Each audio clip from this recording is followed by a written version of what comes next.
The Lost Metal is upon us, bringing an end to Mistborn Era 2, aka the Wax and Wane series, and Sanderson himself has said that this is the biggest Cosmere book to date, meaning cameos, crossovers, answers, and teases for what's to come. However, does it being the biggest Cosmere book elevate the story within it, or make it come crashing down, or is it somewhere in the middle? Either way, BrandoSando has said that the gloves are officially off in regards to the Cosmere and its world hoppers, and I, for one, just can't wait for what's next.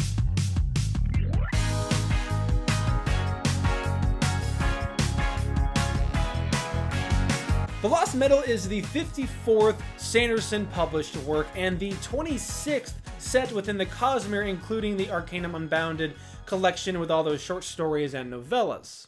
And as I said, this is a huge Cosmere book. I saw a comment somewhere, I forget where exactly, but someone said that this book feels not only like the last book in Mistborn Era 2, but also the first book in Cosmere Era 1, and yes, the book really does feel that big.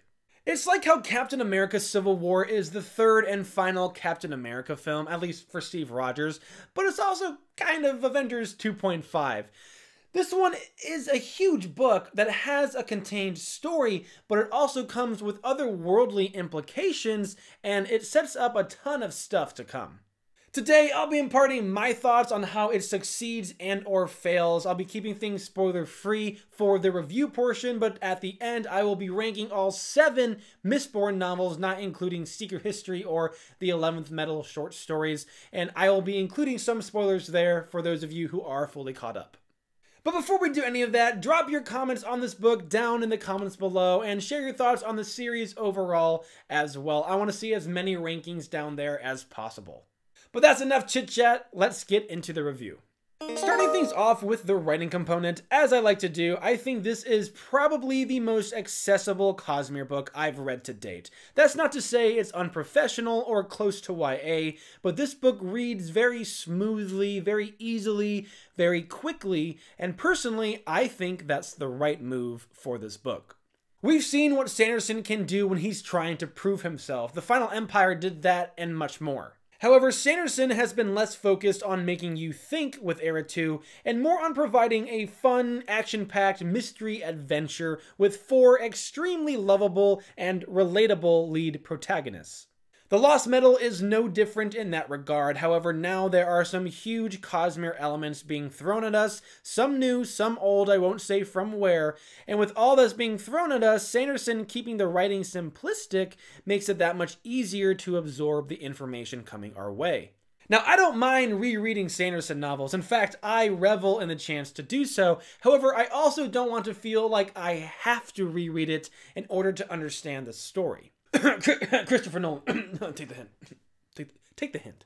Sanderson also employs a tactic here that I really love, and that's what I call the popcorn chapter method. Instead of giving us 40-ish medium to long chapters, we get 70-ish short ones. It makes reading the book so much easier to digest, a lot more fun as we switch POVs a lot more often. It helps with the overall pacing of the story, and it makes the book extremely difficult to put down. So overall, I thoroughly enjoyed the craft behind this novel, but how about its actual material? It's a real winner. The premise alone and Sanderson's comments about this book had me beyond hyped, but the story we get here is super fascinating given the growing industrializing world that is setting up an 80s-based Scadrial for Era 3.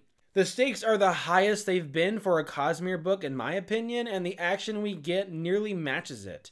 Era 2 has had a tough time matching Era 1's battle scenes with the exclusion of Mistborn, the series' namesake, but this one comes awfully close just given how tight the story is and how quick the turnover is between high-intensity fights. But let's talk about the characters that actually make the story work. I've had the heroes at a 10 out of 10 for the entire era, and that's certainly not going to change with this book. I have found them super engaging and certainly enjoy them more than Era 1's characters overall.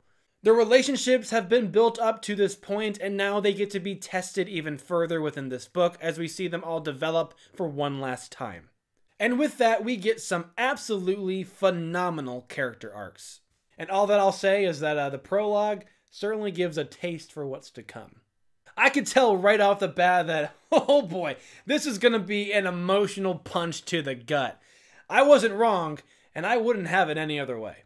Now, those of you who have been keeping up with my Era 2 reviews will notice that the villains factor is one notch down from Bands of Mourning, and that's simply because this book is more Cosmere focused in this regard, and while I really did enjoy it, it did take away from some development from the earlier books and what I expected to get from this one.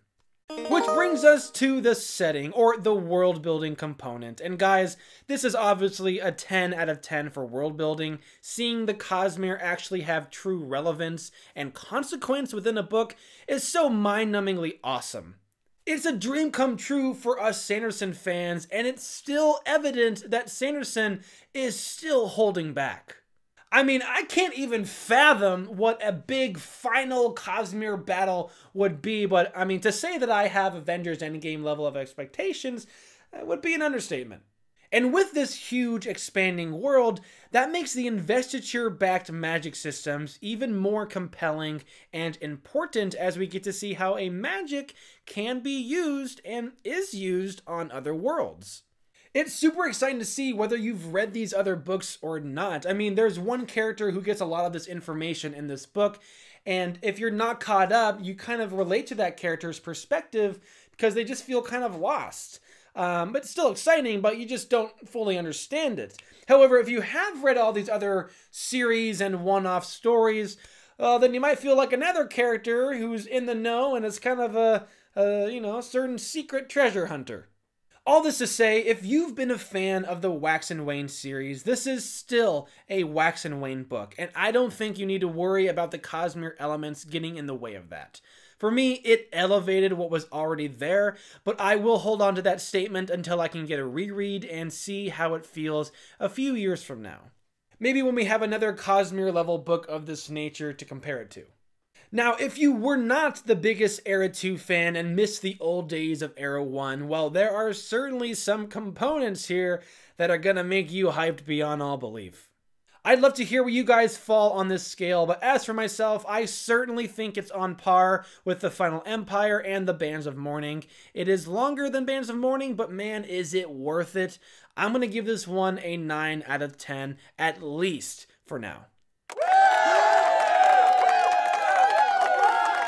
Now, if you have no idea what I'm talking about, first off, I commend your efforts. Truly, it's impressive. But this is the end of the spoiler-free section. If you want to know what I mean by Era 1 versus Era 2, Cosmere Investiture, then I highly recommend picking up the first book, Mistborn, The Final Empire, and cracking down on that one. But warning, it is addictive. If you do want to know if Mistborn The Final Empire is right for you, then you can check out this video right here. But as for now, that's it for the spoiler-free section. Let's get into the ranking. Please note, these are just my opinions and most certainly not the correct ones. I'm not exactly new to the Cosmere as I started with the Stormlight Archive. However, I have read every Mistborn book except for The Final Empire, all within this year for the first time. So most of the stuff is still very fresh for me. And I have not reread any of the books yet, so I'm sure that there are some books that are better on rereads than others, and this list is very likely to change after that. However, that said, starting with the bottom at number 7, I have The Well of Ascension. I think this was a fantastic book, but it is the longest of the entire series so far, which in my opinion was a mistake. It definitely suffers from middle book syndrome, and while it does set up a ton of stuff, character-wise, world-wise, story-wise, it does center its plot around an extended siege, and our characters having to hold on to the rewards of the heist from the first novel. There is a ton of emotional impact and payoffs in terms of character arcs, and I can certainly see this one being super interesting on a reread now that I know what to look out for. However, as of right now, its page length hinders its enjoyment for me, and it's going to sit at the bottom for now. Coming in at number 6 is the exact opposite with The Alloy of Law. A once intended standalone turned first book in Era 2, The Alloy of Law is the shortest book within the series, and yet it delivers some huge moments, an epic mystery, and introduces us to some of my favorite characters from Sanderson yet. It's a fun time from start to finish, and it does a hell of a job at setting things up for the rest of Era 2. Moving on to number 5, I have The Hero of Ages. Now before I get shot down by everyone, I know, please, hey sir, calm down. Remember, I've only read these books once so far, and I am going off of satisfaction per page count, aka the investment required to get to those super satisfying moments. The Hero of Ages for me read like two completely different novels, with the first half doing a lot of legwork and not the super interesting kind, to set up the latter half where it all comes together. The characters, who we all know and love at this point, are separated for the majority of the novel, a forced tactic due to the nature of Ruin reading and manipulating people's minds and writings. And while I loved the second half of this book, the first half felt so dissonant and disconnected from it, and it hindered the reading experience for me just enough to put it here on this list, again, just for now. Next up, at the halfway point and very close to The Hero of Ages for me, my number 4 is Shadows of Self. A fantastic mystery meets political thriller, this story goes into high gear quickly and stays there, pinning our heroes against a rogue Khandra with the potential of reaching Lord Ruler heights of power, a ticking time bomb that will test each and every character physically, emotionally, and spiritually. The ending is absolutely heartbreaking as Wax realizes that he killed his old love Lessie a second time, because yes, the rogue Khandra was indeed the real Lessie, and then it doubles down with him severing ties with Harmony. It has an emotional punch at the end, but at the same time, after reflecting on this book for a while, it does feel kind of one note to me. It's so fast and action-packed, and while it's enjoyable, I felt like all the important character moments came at the end. Again, I still love this one, and it is entirely possible that it surpasses the one above it. However, it's going to sit here for now. Kicking off my top 3 is The Bands of Mourning.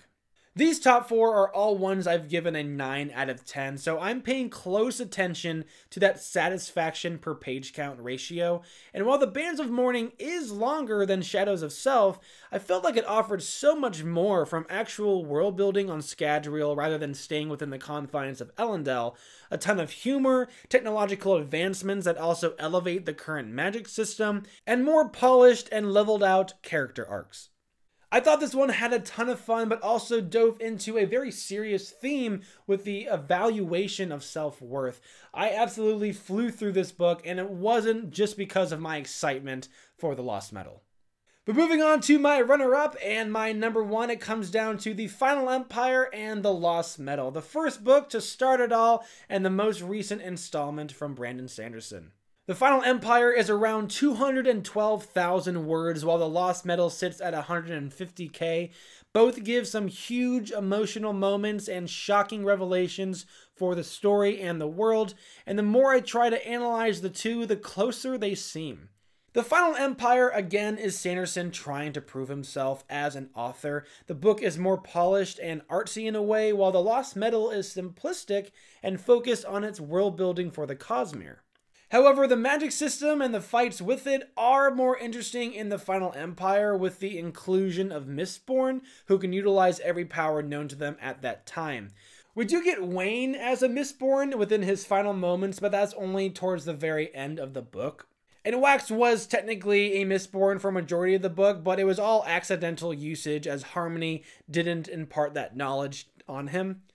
It's possible this sets up the return of Mistborn in Era 3 through his lineage, but we also saw that Harmony is not really a fan of that idea. Character-wise, I think Kelsier and Vin are a better duo. They're just more balanced in my opinion. However, Wax and Wayne are at their very best within the Lost Metal, so it really does become a toss-up for me there as well. And really what it's going to come down to is I think that The Final Empire is the better novel, but The Lost Metal is the more fun novel. And so it's really going to come down to the individual. I'm sure Autonomy will get a kick out of that. and what they're looking for from a Mistborn book. A fun magical heist set in a world where the Chosen One lost and our band of misfits are aiming to steal it all back, versus a group of outcasts trying to stop a ticking time bomb that will level the city they fought to protect as shards within the Cosmere start to make their moves for dominance. It's a toughie to say the least. However, there is a certain disparity between the two books when I look at the pacing. And so today, I'm going to go with The Lost Metal as my number one because simply of the ballroom scenes in the Final Empire. Now, the ballroom scenes are essential for the character development and the world building in that book. However, I do remember a short time, where reading it did hinder the overall pacing for me. I just got to that point where I was like, okay, this is enough ballroom romance. Like, I'm ready for the next stuff. And it did come soon after that. But again, looking at every angle, you know, it's a tight race. I'm going to have to give it to The Lost Metal for number one. And that can certainly change after a reread. I look forward to rereading the series. I feel like there's a lot of stuff that I'm going to catch the second time through. But as for now, I think The Lost Metal is not only a contender for my favorite Mistborn book, but a contender for my favorite Cosmere book. But that's just my list, and I would love to hear yours down in the comments below. I want to hear it all. Your favorite Mistborn book, your favorite Cosmere book, your favorite characters, your least favorite characters, all and more. I want to see it all down in the comments below. I am just so beyond stoked with what Sanderson is doing right now, and I can only hope that he gets the attention that he deserves.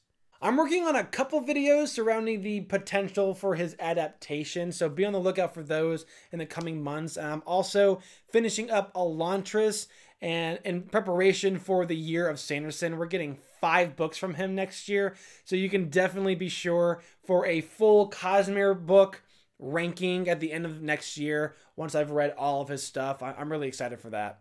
And surely with each new book, I'll be giving you guys a review as well.